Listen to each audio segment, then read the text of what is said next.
Si vous descendez du tombeau de Rabbi Shimon Bar Yochai à Méron et longez le chemin tracé et parcouru d'une rampe de fer, vous débouchez, après avoir coupé par les buissons et quelques épines, sur une petite vallée où serpentait il y a encore quelques années un ruisselet. Il faut alors suivre son cours vers la droite, en amont.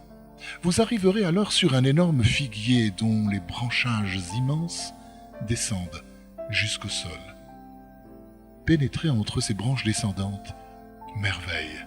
L'intérieur du figuier est dégagé et forme comme une clairière, protégée des regards par les branches et la frondaison plongeante. Ici, le temps s'arrête. C'est un endroit magique.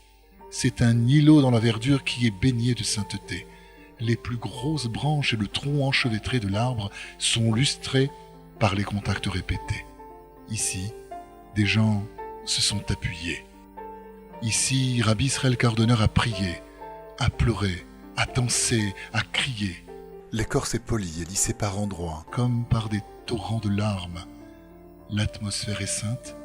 Les couleurs sont les verts foncés, les verts tendres des feuilles nouvelles, les bruns des bois, les beiges, les bleus violets des figues. On ne voit guère le ciel, tant le feuillage est dense. On se sent dans un cocon bien à l'abri. À un certain endroit, de grosses branches se rapprochent et forment une couchette, où beaucoup se sont reposés.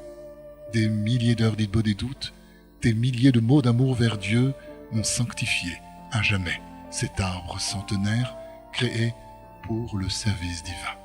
On y ressent un souffle sacré, une sensation d'apaisement précieuse. On respire en phase avec un je ne sais quoi d'absolu. Rabbi Israël y vint à la suite de son maître. Cela devint aussi son endroit privé pour les Idbo des doutes. Et à sa suite, plusieurs de ses élèves ont goûté et ont touché cet air et cette lumière sanctifiée par les tzadikim. Aujourd'hui, le ruisseau est inapparent. Il a été canalisé. Un petit bassin de retenue a été construit, protégé par un abri en dur, fermé à clé, mais régulièrement forcé par des Breslev qui désirent s'immerger dans l'eau pure du torrent qui serpentait, libre, au pied du Saint-Tombeau.